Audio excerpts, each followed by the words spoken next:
Okay, hello. I'm Doug Kovacs, and I'm with uh, Harley Stroh, and we're talking about Punjar.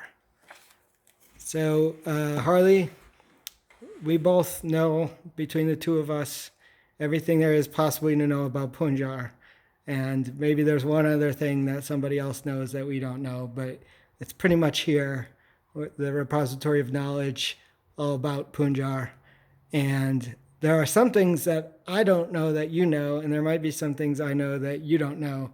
So, my first question for you is where did that name Punjar come from? Is that a real place, or did you just mash words together? Or Yeah, there's like a real there's like in Pakistan, right on the border of Pakistan and India, there's a place called Punjab. Mhm. And so there's like a Indian Punjab and a Pakistani Punjab. Right? And I'm sure I heard that on some NPR report Yeah, at some point like 8 years ago, and I heard Punjab, and when I wanted to make a city, I named it Punjar.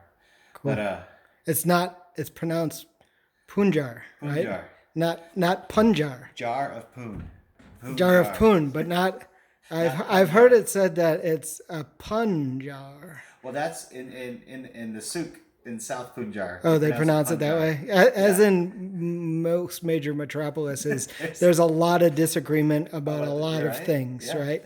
So So that makes sense. yeah. So when did you actually come? Like, when did you decide that was the name of the city? Was that? Oh, I knew it immediately. But was it just before fourth edition DCC stuff, or was it sometime during third edition? I think the first time I remember seeing you talk about it is in that tarnished Sure. jewel. Was there Well, any reference prior to that? no. Okay. Well, it showed up in the capital of the southern province in the It's world of Arab. in that box set of Yeah, the yeah, world, but it didn't yeah. have any information on No, it. but I knew that it was we were transitioning to fourth edition. Nobody had any work because we didn't have the rules for fourth edition yet. I had nothing to do with my time, and so I started drawing the city at night, Oh, and uh, and that was Punjar. Because like did you pick it because it was like in a good location no, for just I just just like the wanted to name? draw something. And Yeah, I had nothing to do with my time, but everyone's forgotten Punjar. Like it doesn't exist, but it appeared in this publication like 10 years ago or more, except for 2008. eight. I Yeah, don't I know. think roughly. Yeah, Yeah, eight so eight 10 was years. fourth edition, and maybe you were talking about. I remember it was probably also 2008 that we went to Fort Wayne, Indiana, with Joe Goodman Uh huh. and some other people. Yeah. Can't remember who now. Did Chris Doyle Chris was Doyle was there, there. Yeah. and you were talking. Honestly, I think I still have video of that. I brought the map. Um, uh, you brought the map with I to the brought the I trip? brought this like 4 foot by 6 foot Map of paper Punjar? paper map that I had drawn up that I was so excited to share because I had nothing to do. Remember we played in a horrible 4E game where we fought a horse? No, Remember no, like we played in it? yes, because they were showcasing the next edition, and we played with like Chris Perkins or some amazing, and we're like, and you see a horse, and we're like, what? I don't know if I played in it. Was I? Well, Chris Doyle and I did for sure. I know Okay. you could ask Chris I know Doyle. I played in a game. This is a little Yeah, off the subject of Punjar, but I know sorry. I played a game in a game with Aaron from Sacramento, and that's Modesto, and the Black Dirge, Oh yeah, yeah, yeah, yeah. and I won't say anything about that Well, game, yeah. but It came about because we had a lull, and so in a space, and who cares? But so you worked on what you wanted to work on when exactly, there we was had like no nothing. assignments, we had nothing to do, and so I made the city. So the first mention in publication with any detail other Yeah, than just a place on a map yeah, is the Tarnished Jewel, which was like an introduction to the fourth edition right, DCC right. modules, and you kind of gave a kind of flavorful. It wasn't an adventure; you just gave No, a flavor of it, and then you guys or we proceeded to put out. I think I worked on four different Punjar right. flavored modules at that time. I think you were over directing the whole thing, but Hmm. like I don't think you wrote all of them. Did No, I think I just wrote two of them. You wrote two. Maybe the first like cell stores in Punjar, but that was like Uh huh. that was your like And I I did like remember. faux Fafford and Mouser in Yeah, those. no, I remember your Fafford and like Mouser-esque illustrations. Mm-hmm. Um, yeah, those are. I mean, and you were even doing like pencil work at that time because I could still see like there's this. I've always been doing puzzle work. At just Well, some point, I stopped showing them to anyone for approval and just started going directly to the final because I wasn't, I felt like the caliber of feedback I was getting back was, well, I was told to put a Bowie knife in it twice in a row in two totally different illustrations, which leads me to believe that somebody isn't looking very hard or thinking very hard or paying much attention. So I'm not going to say who that is. you're It might coming be up about might Bowie knives. it might be you, but I was like, well, I can art direct sideways myself too. If the art direction's not going to make it better, I don't need to listen anymore. Right. That Okay. that was Okay. my conclusion. Okay, Bowie knives aside, I remember this beautiful illustration where you showed like the Yeah, rooftops. it wasn't you, just for the And record. I know it wasn't me. I'm not stressed out about Bowie knives. Okay. You showed rooftops and like the street level, and then like the sewer pouring down. And Oh then yeah, the yeah, sewer like a level. cutaway. Yeah, Yeah, yeah, that was some awesome. yeah, Awesome yeah, stuff. yeah. That's also for the permanent record. I think I just explained this to someone at Gen Yeah. Con. They were talking about your module for Lankmar, Oh, what is it Gamelords, yeah, called? Gang Lords yeah. of Gang Lankmar, Lords of and Punjar. that's Lankmar. So I I was explaining to someone. They were like, "Oh, I really like this cover." And the cover is a blue one with Right. some women running across the rooftops of Lankmar, and it's a trope that you've used before. I mean, I guess it's not that hard to think of running across No. the rooftops. No. It's a cool image. And I had used it in an interior illustration in a fourth edition Punjar thing, and it was probably one that you wrote. Must have been Celso. Yeah. Yeah, I mean, I could show it to you later, but I don't think I have the capacity to splice it in here into this video. But anyway, so I really liked that composition, and it got used in the interior. So when I read through your module and I saw like the same trope again, I was like, oh, I really liked how that was. And I looked back at it, and like the composition was cool. I was like, I could easily just kind of rearrange this composition, expand it, and make it, fill in a few things that are slightly different. Like all the thieves in the one gang were Right. women, Right. and give it a color scheme and use it like as a foundation for a larger painting. And I'm glad I did that because I feel like it worked out Yeah. It's really this well. beautiful like moonlight. Yeah. Yeah, and it's like we already had a step thought out, whatever, 11 years in advance. And it's somehow amazingly like, I would never remember those names of the modules or your name, viewer. If I just saw you once and you told me your name, I'd remember your face. But like, I can remember an illustration I did 10 years ago, which is slightly amazing to me. I'll never remember words, but I remember images. So. Okay. But Punjar would have been lost before now if you had been running games in Punjar, right? Maybe. So well, nobody would care about it. So all right, so you've run what? Crimes in Punjar. Let's do crimes in Punjar. Right. Yeah. Khan games. Yeah. Various Khan games. Escape from Planet Punjar. Escape from Planet Punjar, which was Yeah. derived from Punjar 50K. Punjar 50K. Yeah. And then there's Punjar 76. Which is in progress, probably going to be in the Hobonomicon sometime in the future. So is there a thread between them? I mean, why set them in Punjar? Why not be like Mara 76 or Well, I'm not sure that I can legally use the name Lankmar. right? But like But I feel like Punjar, kind of going with what I want to reinforce with DCC, and it kind of goes against some of the prevailing cultures. I think it should be reinforced pretty frequently and as much as possible that there is no canon.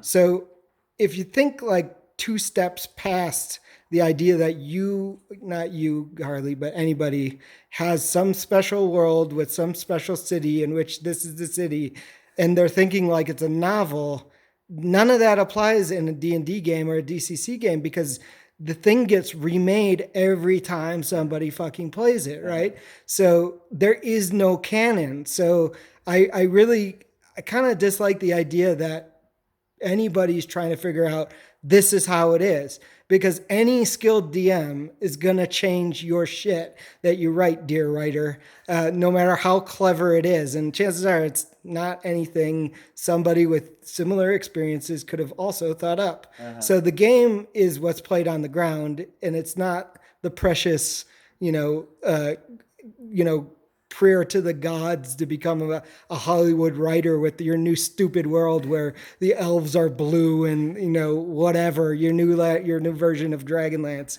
Like so, just the point is, I wanted to make sure Punjar, and I'm not saying that you were going to totally quantify it, but I wanted to make sure it was viewed as. Was like a universal city, and I think we've talked about this before. Yeah. It's kind of like the city of Ten Lorn that Elric goes to, where it's like this city that exists in many different times in many different ways. And there's a second answer to your question, and that's I wanted to keep the name Punjar alive and in the heads of fans of DCC. It's primarily fans of DCC because we're too niche of a niche for anybody else to ever care, right? So just keep the idea alive so that eventually, I intentionally didn't do the medieval straight D&D, not vanilla, but just straight D&D, dark fantasy version that I could tell you were angling at with fourth edition. But again, if we didn't say it, fourth edition obviously wasn't the best fit for like stuff that was, low. Once you put a dragon man in Punjar, you've ruined Punjar. Like you're more likely to have like a gang called the Dragon Men than to actually have dragon men, right? Okay, but time out. I agree with you. Yeah. And do you remember how that adventure was sweet? Because like we made those maps where like there was a rooftop map and you lift off the rooftop map, and then there was a second floor and you lift off the second floor, and there was like the street level and they lift off the street level and there was a sewer. Well, I didn't work on those maps, so maybe not so much. They were done. It was like our first attempt to make like an adventure module that was like urban 3-dimensional. Like you can like climb up on the rooftop and drop down in the alley. Whatever. But like I gotta look back at it. I've been told by somebody that they're worth looking back at to use with DCC RPG, but like I would think, I did some decent art in there, and Harley had some decent ideas, but like it's just like we were trying to hammer square pegs into round holes because the fourth edition system would like resist that every turn. The idea of low fantasy or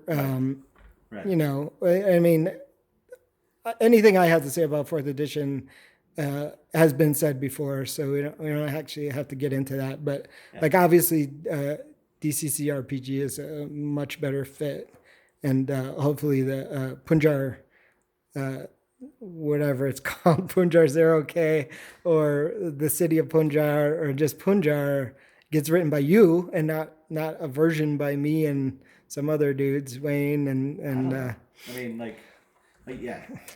So,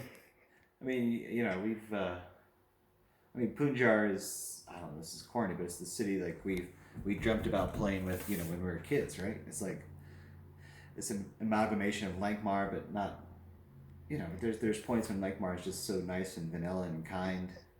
Or it's just not something that you've thought of, or it's. But it's codified, right? Like, oh.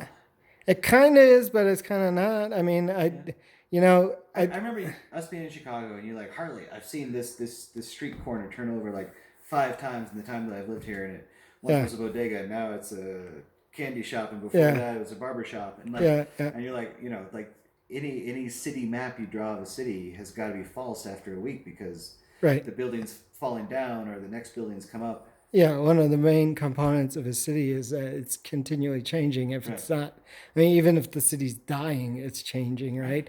But a city has so many components, and the natural state of human beings is change. So you got thousands and thousands of changing parts, right? And like all the geography is human created. So all it takes is one change of politics or one fire or whatnot to like just change the map, right? And somebody knocks a building down, puts another one up. Maybe in a medievalish world, the change isn't as quick, but I mean, there's also magic. If it's not common, it's still there.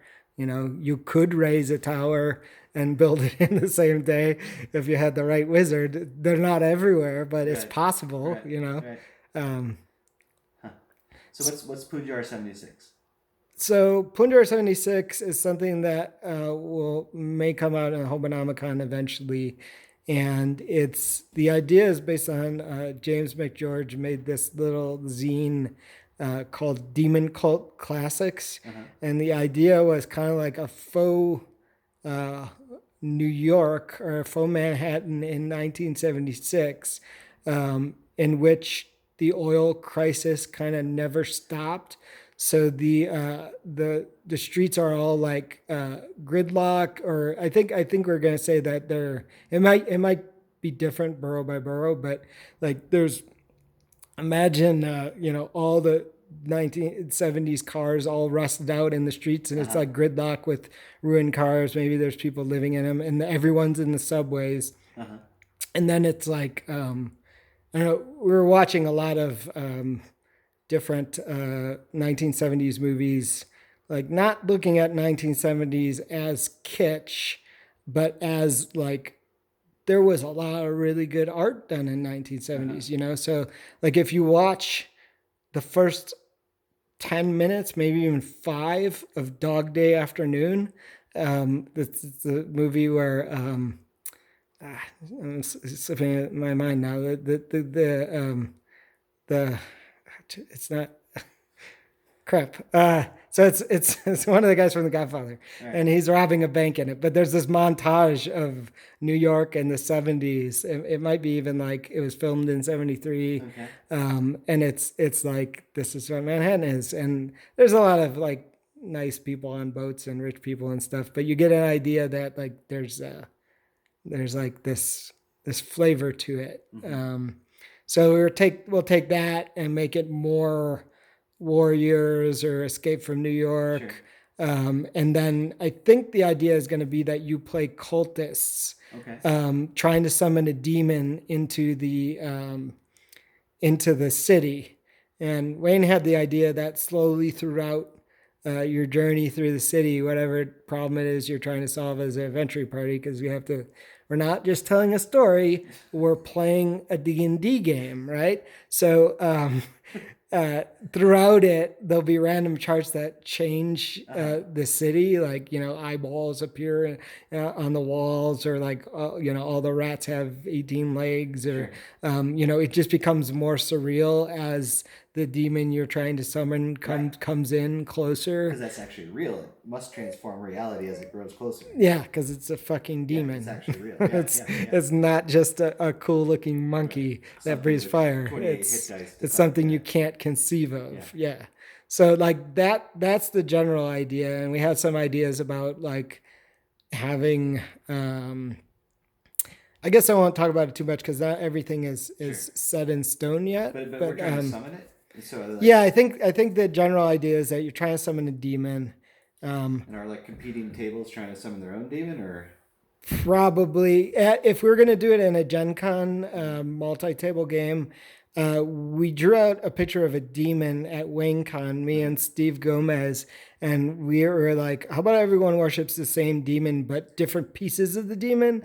And like and there's opposition pieces, so like the people who worship the demon's left arm are opposed to the demon's right arm. So it's like, it's all one religion, but all these opposing sects that have like different doctrines, right? Yeah. So, awesome. So I think we had like maybe as a homage to Venger from the D&D cartoon. He only has one horn, and then I think he only has one foot, one hoof and one foot, and then the Dude. horn is in opposition to the hoof. I mean, this is Right. stuff that you use all the time in your stuff. You have. I remember in the Abbot in the Woods, you Oh call yeah. the abbot's foot a hoof. Yeah. And like I like that how you're right. There's like no explanation whatsoever that why the abbot has a hoof instead of a foot, but it's like perfect flavor. Like, oh yeah, this guy's it's because he's fucking evil. That's Right. why. Right. But you guys could like divide up the illustration into, if you're gonna run from multiple tables, like you could blow it up and like cut it into 8 pieces, almost like a coloring book Yeah. page, right? Yeah. And so each table gets to like, oh no, like we have the lower left leg, and the lower left leg has, has 25 toes and Yeah. one hooked claw, and then at the end you reassemble the demon if they manage to summon him, and Yeah, yeah. all right. I mean, it's got its similarities to what we did with Punjar 50K and Escape from Punjar. Sure. Um, I definitely had an idea. And it'll take a little bit of work, but I love the idea of a TV show in Punjar 50K, which is like a future metropolis, mega slum. Planet is the city, city is the planet, and in that world, there's a TV show called Punjar 76, and it's like a 70s show. And then in 19 Punjar 76, there's a TV show called Punjar 50K, and it's a science fiction show Right, of the or future. there's a western. Oh well, that's the first mention I've heard of that, but that would be Punjar Are 18, you ever gonna run 1860. like 4 nights of Punjar and play every iteration? So I you guys are over the first one. who knows? Yeah. Maybe Yeah. I don't know. Yeah, So but Punjar lives on. so what else have you been thinking about with as far as Punjar goes? I have in the back of my mind, and I haven't been able to make it like materialize yet. But like this idea of like an urban workbook, where like, because like at some point, your adventurers or whatever they have. It's like we were playing with those kids earlier this week. You had 150 gold pieces or whatever, and you go to a city, and and that's wealth, or the ability to, the prince has 5 hit points because he's just a 12-year-old kid who's been ruling since his uncle put him in power. Anyhow, I've been trying to conceive of this workbook where the wealth and the transference of wealth doesn't have to do with gold or with my ability to kill somebody with 5 hit points, but there's actual favor transactions, Like a going on. new mechanic that involves I don't like know, an yeah, abstract but it has favor. to be clean, and it has to be like, oh well, like Well, my answer for that is always, if you're going to do DCC, tie it into luck, because Right. that's what we have Right, to work right. with. So maybe change. Honestly, I think maybe we were talking about having Punjar 76 luck change into favor. That actual word you were using, but in that case, it would be favor with the patron demon. But Right. the word can be interpreted in a lot of different ways. Well, what if Obviously, you had like 3 different flavors of favor? Like, so there's all I would say is, if I'm interrupting you, I know. Yeah, sorry. If you're gonna do 3 things instead of one thing, Yeah. make sure they're all good. Because the tendency is always to come up with a lot of shitty ideas. And anybody can come up with a lot of shitty ideas, but not that many people can come up with one good idea. No, this is neither a good idea It's just nor spitballing. several shitty ideas. Yeah, But yeah. But the idea being like, there's, and it's not good versus evil, right? Because there's people that have power in their public, and so the overlord and the people he uses to enforce laws, and then there's people that are coming up from below attempting to undo that, and you can curry favor with both sides, right? Right. And then there's got to be somebody in between who doesn't care for either of those, but is just trying to make a So a opposing, piece. like, political power of opposing factions. Yeah, I don't know. And- I just you want something, you want a game where like your characters are motivated to do something, and then they come away, and the reward is it's not a gold piece or a +1 sword, but that somebody owes them a favor, and that actually matters to the players. And it I evolves the game, I don't have a solution for that yet. It evolves the game, It involves the game, like it involves the setting. Like they know that, like because like gold pieces are awesome. +1 swords are awesome because it's so. Mm-hmm. A +2 sword is better than a +1 sword, and 5 gold pieces is better than 1 gold piece. Mm-hmm. And and and favors are so ephemeral that Mm-hmm. it doesn't feel real to players, so they don't chase after it. So Mm-hmm. to come up with something where, anyways, that's I have it doesn't, it's not real, it doesn't exist yet. Yeah, I always like the idea that once you gain Uh-huh. a thing, rather than just being an escalation where, like, if you have a +2 sword, you need to get a +5 sword that Right. slays dragons or whatever. What if you had to, like, actually do something to keep the +1 sword you already have, Uh-huh. and then, like, Yeah. I mean, the easiest thing would be, an Elric type thing where, like, you got to kill a guy, or Right. there's a Lawrence Watt Evans story called Misenchanted Sword, where the Uh-huh. guy has a sword and he can't sheath it until he kills a dude, and then Sure. every time he draws it, he's got he can get in fights and he always wins them, but, like, Uh-huh. there's more complications and a more subtle, interesting world to just murdering anybody. Right. Because Right. he eventually becomes an executioner because it's a good way to um, do that without getting in trouble. Uh-huh. But, like, I like the idea of, if you had this favor, you had a Yeah. certain amount.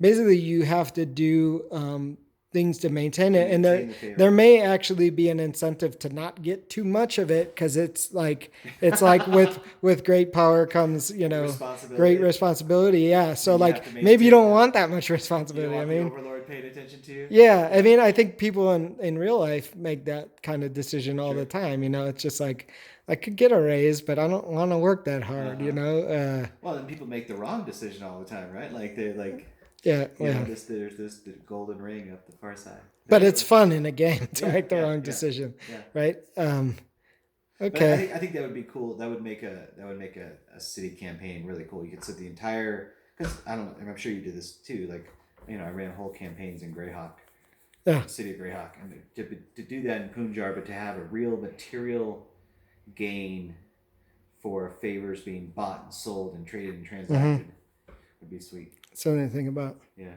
yeah. How about you? Any like last words on Punjar, or what you have planned? I don't think there should ever be a last word on Sure. Punjar, but yeah, I mean, we are gonna keep making stuff for. So Escape from Planet Punjar was just a boiled down version of Punjar 50K, Okay. and there's, like, all kinds of charts we already have and Uh-huh. ideas we already have that haven't been published. I've run games. I just ran a game in the bar game do with some different guys in Chicago. We just do kind of one offs, and I ran it was kind of the first thing that Wayne Snyder ran. That was the primogenitor, if that's the right word, to uh, uh, Punjar 50K, where he just did a mega slum crawl. Uh-huh. And his version was when we just woke up. We were like inner city kids, and we woke up naked or with someone else's underwear stuffed in our Sure. mouth in some kind of, like, swank pad, and the cops were busting down the door. And the first thing that happens is these Judge Dredd police with, like, giant, murder robots. You answer the door and they just blow the head off the first kid, and then the entire game is just running, Right from through the city, out back windows, down trellises, through parking garages, trying to get away from the cops who are trying to kill you for some reason. And, like, that alone could just be written as, like, a Punjar 50K adventure, because it could be played so many ways, and it's super fun. uh-huh. But, like, the only thing that has attached to your Punjar is that, number one, I like the way you run games. So if I ran games like you ran games, I'd know I'd be running a good game. And number two, I want to keep Punjar alive as an idea, so eventually the Right. standard Punjar that you originally wanted to do Uh-huh. is, if we didn't say it, basically you probably would have done it for DCC RPG a couple years ago, Uh-huh. if we hadn't gotten the Linkmar license, because they're too similar, or at least they're. I mean, I'd even agree. It's not just in Joe Goodman's mind. They're too similar. They're both cities, right? Yeah. So, but Yeah. Punjar will definitely have a different No, in my feeling mind, than yeah, the Lankmar. flavor is completely different to me. I mean, because I know it's a Lankmar knockoff, but at the same time, like, But it's a city. I mean, how can a city be a knockoff of another city? I mean, yeah, each but city is unique. yeah, You know, yeah. and No, I'm not dissing on Punjar because I can say that even if I can't quantify it, I know that how it feels differently. mm-hmm, You know, when I'm so grateful for the brilliant minds that did Lankmar uh-huh, because I couldn't have done that and I wouldn't have wanted to do that and I would have right. been miserable doing all that research Trying to and keep it all the true stuff that to made it awesome I yeah, couldn't yeah, have done yeah, yeah, and maybe it gets back to what you were saying, just Lankmar, there is no canon. yeah, yeah. You know? Um, so I guess let's wrap it, and Okay. you give me three things that would be different about Punjar than Langmar, or maybe even your average, D&D, Waterdeep, whatever, Greyhawk. What would be Oh like? well, I mean, you don't have to no, like, in Harley's Punjar, yeah, and this is only Harley's Punjar. right, Like there's no like citywide police force. uh huh, Every neighborhood's hiring their own enforcers, militia and so enforcers. Okay, as you cross neighborhoods, like you're negotiating with different, mm-hmm, essentially different gangs all the way down, right, and the Overlord has his army, yeah. but they're not like There's no like federal it's not police like or it's not like the town guard. yeah. There's not and even in Lakemar, there's like a group of town guards, but here it's Nobody has ultimate authority. well, at least beyond the length of their sword. Uh-huh. That's one thing. Yeah, that's one thing. And let's see. Um, and then in So I'll note for anybody who's interested, then following up on more yeah, stuff about Punjar, there is a Punjar zero level generator, or last time I checked, there oh yeah, was on the Purple Sorcerer, and there's all kinds of weird stuff in there, and it lists like the neighborhood that neighborhoods. you're from. Yes, I actually put thought into that Yeah. because this is also from a conversation with you, and I know we're running long.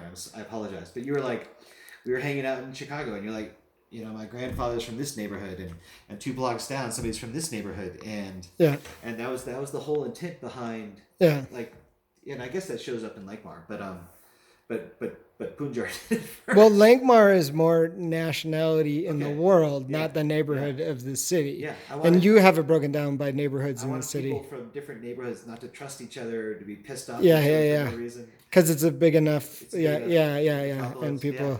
And then just this idea that it's highly like with enough money and with enough there's a lot of vertical It's mobility. actually so true because like in smaller cities, maybe a smaller city has a beef with another smaller city, Uh-huh. but like Chicago alone, like there's Right. there's west side, there's north side, there's south side, there's really no east side That's because pretty it's in the lake, but like people identify in opposition to people in the same city right. because it's so big. And I mean, I didn't live in LA long enough, but I'm sure you know and I'm sure the same thing with boroughs in New York, Yeah. and I don't know what it is in Kuala Lumpur or Beijing, but Right. they're all humans there too. I'm pretty sure. So that same bullshit, right? So That's my assignment. I need to study Chicago between now and I the next Hobonomicon. got a book on the gangs in Chicago. Yeah. I can give you. Is it good? Yeah, it's pretty interesting. Okay, so this your last thought on Punjar. Then we're Uh, gonna wrap it because people only have 34 sure. minute attention spans. Yeah. Just that every no judge should feel beholden to whatever stuff we write down, Right. and so you can't Use it actually, as an and that's inspiration. intentional. Yeah. Like, you Yeah. actually can make it your own. You can't actually change it. The players, and this is it. You can do it right now hold on. before we even Yes. write anything But down. the actual player characters can Yeah. have an influence on something. Yeah. Like it's not like their actions actually matter. It's not that this is canonical. This will never change. It's like, well, no, we came through, we set fire to this place, and therefore this is this, and this is this, and now we have a temple over here that used to be the smoldering slum that we burnt down and invested a bunch of money in, and now it's coming. As, there's gentrification and food. I mean, if you did want to buy something and look at it now, and you're not familiar with all the DCC modules, Harley did include stuff about Punjar in first Carnifex. What's the full title of Jewels of the Carnifex, and then it ties into Blades Against Death. And there's you forgot about it. It's the one with the first appearance of Chuck Plimpton on the cover. Right. So like those have references to Punjar and actually. And Blades Against Death is actually pretty good. So anyway, I think we got to end this here. Cool. Thank you, Doug. Good night.